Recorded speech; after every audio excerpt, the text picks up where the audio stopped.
So, do you ever find yourself at a loss for words in a romantic situation? Some guy's hitting on you and you just don't know what to say in response? Well, you're in luck, because in this video we're going to be breaking down the Georgian era's flirting tips for ladies. Last week we talked all about how guys can use some great Georgian lines to pick up girls, and today we're going to be talking about responding to those lines and managing your virtues. So if you're interested in sharpening your flirting game with the advice from the 1700s, definitely stay tuned for today's video. My name is Ellie Dashwood, and this is my channel where we talk about classic literature and history. If you like either of those things, please subscribe. So again, like I mentioned in last week's video, these tips are coming from 3 very popular guides from the 1700s, giving lovers the sentences to say in all sorts of situations when otherwise words might fail them. So let's dive into the sentences that are appropriate for the various romantic situations a lady might find herself in.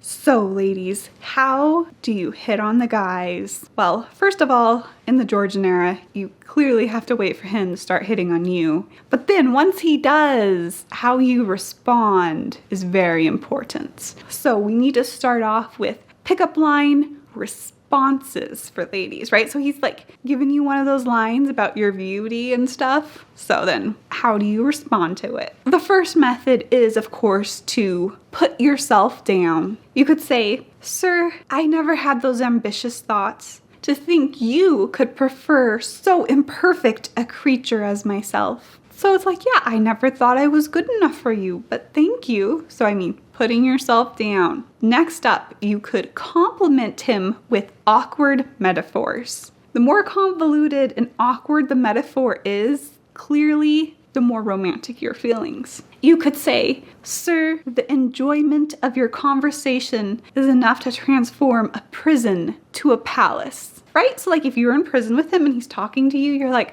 "We're actually in the palace right now." Or you could say, "Sir, sleep cannot be more welcome to the weary traveler than you shall ever be to me." So right, he is better than sleep itself. Now at some point you actually need to indicate that you care about him. Now if you could also kind of work in his money and the fact that you care about his money into it too is doubly helpful. So you could say, "My dearest love, let me entreat you to have due regard to your own safety. For though your fortunes are your own, your fate is mine." So right, you're not after his fortune. You still work it in. So he's thinking about his money and you in the same sentence, while you're also indicating that he should not do something dangerous and like get himself killed before he can marry you. Thinking, now if you just totally like this guy and you're like, I gotta pull out the stops, this is now where you become the servant ready to obey his commands. And you can go at it with this. You can be like, "Sir, I'm ready to obey, for none can be more proud of your commands than I am." Right? You not only are you going to obey him, but you are proud of the fact that he's commanding you around. Or you could also say, "Sir, you understand your authority over me. I dare not deny my endeavor to perform whatsoever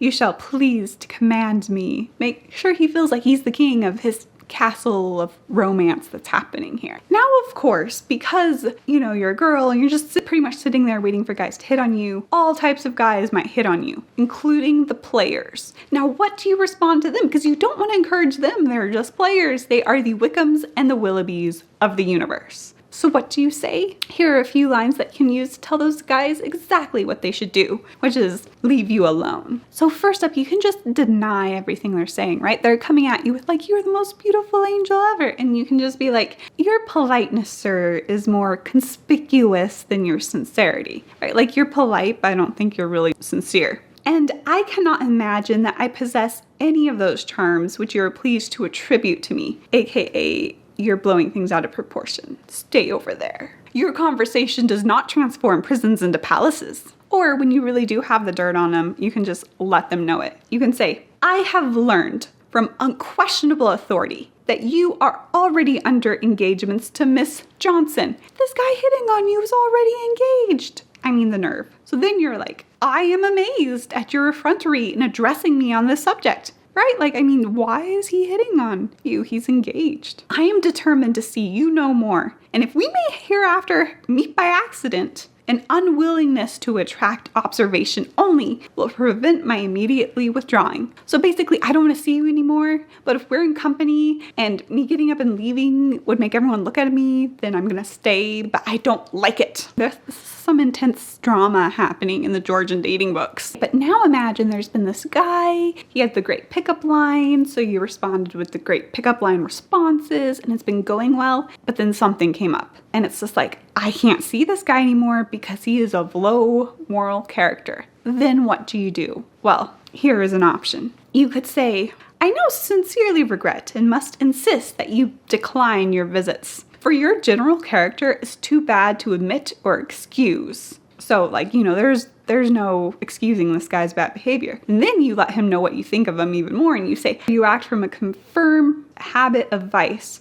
rather than small indiscretions. So right, like he's not just like messed up, he's just like Wickham, right? He's just like a bad guy. Or if your dad is the one being like, no, this dude's bad news, then you say, I am sorry, sir, to say anything that I suppose will give you uneasiness, right? You always have to like ease them in here. And then say, but my father has, for reasons known, he says, only to himself, forbid the continuance of your visits. So your dad didn't want to spill all the dirt to you, but he's still telling you to get rid of the guy. So that's how you can gracefully do it. So what if the fact that this guy's bad news doesn't come out through gossip? What if it comes out in real life? For some reason you're alone with him and he's like, hey, should I make you a fallen woman? And you're like, no. Well, like, how do you say no? There are lines for that too. So you can come at him with, sir, I must let you know, I hate your base desires. And you while you pursue them. My honor is dearer to me than my life. Should greater kings court me in all of their pride, and in their laps bring me wealth of worlds, they should never entice me to leave the paths of virtue. Right? Like, not only do you hate him and his proposition, but even if a king came to you and was like, I'll give you all this money if you sleep with me, you'd still be like, no. See, like, this is how you turn guys like that down. What if he's like a very eloquent speaker and he's like using all these pretty words about how he loves you, and it's like, will you sleep with them? No, because you can say this. You can say, sir, use not your eloquence to conquer my virtue. So yeah, just tell him his words are not going to overcome your virtue. Now, what about the situation where he wants you to write him letters? Because know that during this time period, a young lady cannot have a correspondence with a man she is not engaged to. And that's why in Sense and Sensibility, when Marianne writes letters to Willoughby, everyone assumes they're secretly engaged, because you can't do that during the time period. Well, what if the guy's like, yeah, you should write to me? Then what should you say to him? You can be like, be assured, sir, that I will never participate in a clandestine correspondence. And your endeavoring to persuade me into so imprudent a measure has given me no favorable opinion of your intentions. That's right, like you have to come down on this now, or he might actually like send you a letter. Drama. Now, if you want to let this video know that you definitely like it, then give it a gentle press of the like button. Now, what if like maybe you're a poor girl and the guy hitting on you is richer and you're like, I like him, and if he had honorable intentions, I would date him, but I don't think so. I think his intentions aren't the best. This is the line for you. You can say, sir, your quality obliges me to think you don't design me for your wife, and my honesty bids me tell you that I will never be your mistress. And therefore, sir, you may desist from further courting, for it will be a lost labor. That is right. You got to be like, I'm not going to be your mistress. You're too rich and fancy for me, and you don't seem to be acting like you actually want to marry me, so leave me alone. Yeah, these guys totally understood all the drama. Okay, so say you dealt with the players, you've dealt with the debased desires guys, you've dealt with guy who wanted you to be his mistress, but you finally have the guy, he used the good pickup lines, you let him know you were his servant, and now he's proposed,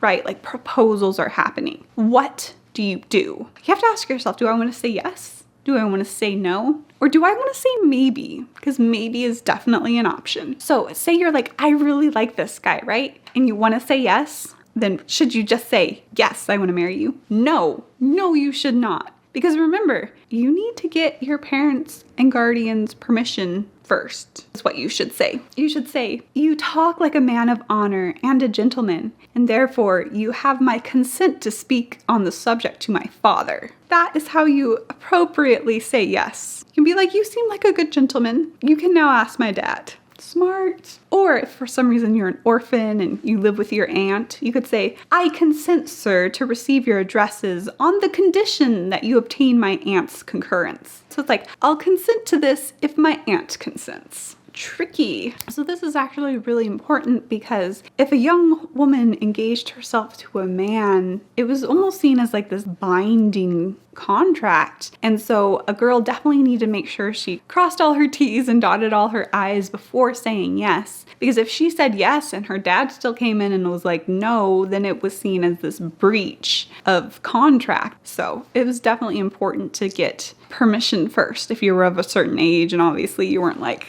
an elderly widow who had no dad there to say, don't marry this guy. Okay, what if this guy asks you to marry him, but you're like, I'm not sure yet. We're just kind of getting to know each other. Could we just have some time? Then this is what you say. You say, I'm entirely at a loss, sir, in what manner to reply. Could I be assured of your sincerity? I would not hesitate. But time must prove whether you deserve to be considered as such. Adhere to the truth as you present yourself to me. So basically it's like, I'm at a loss. I don't know you that well. We need more time to see if you're actually telling the truth about you loving me or you're after my money. Okay, the money part wasn't in there, but back then that would be more likely why the guy was hitting on you for false reasons. Okay. Now some guy has proposed to you and you just want to say no. Like maybe it's Mr. Collins and you're like, no. So then what do you say? Well, you take a page out of Elizabeth Bennet's book. That's what you do. You say, I have no doubt, sir, of your expectations in life being very favorable.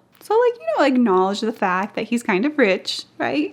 Just don't slam him too hard. But then let him know how money stands with you by saying, but wealth cannot give happiness to those whose minds do not accord. So it's like, you're rich, but that's not going to make us get along any better. Our tempers are so opposite that we could scarcely avoid disagreements on the most trifling occasions. We'd be fighting all the time, dude. To be connected in marriage, therefore, would give no prospect of contentment to either, but the product of eternal remorse. It's just like, we're going to be fighting. We're not going to be content. We're all going to wish we hadn't done it. So imagine that you finally found the right guy. You said yes to him. You're waiting for your wedding day to arrive. And the day before he comes to you and says, I've lost all my money. The bank it was in, it just failed. I am now poor. What do? Do you break up with him? No. You let him know that you love him despite the fact he's poor by saying, indeed, my dear, I am concerned that you should suppose the unhappy change of your fortune would alter my affection. Maybe he was like, I'll let you out of this. And you're like, no, how dare you think the fact that you're poor in an era where I can't earn money and this is probably going to ruin my life would ever make me leave you. Instead, you say, I am convinced of your integrity and tomorrow shall give you possession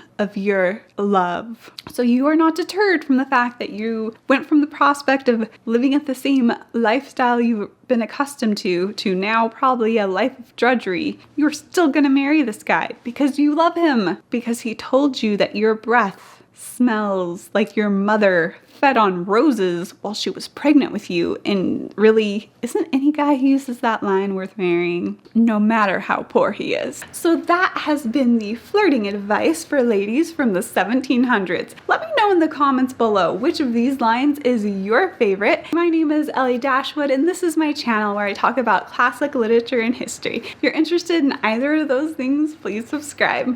Bye! Let me know in the comments below, do you think that you would be able to flirt acceptably in the 1700s? I don't know. I'm not sure if my speech is flowery enough. Admittedly, I can't flirt well now either, so every time period I'm failing at that.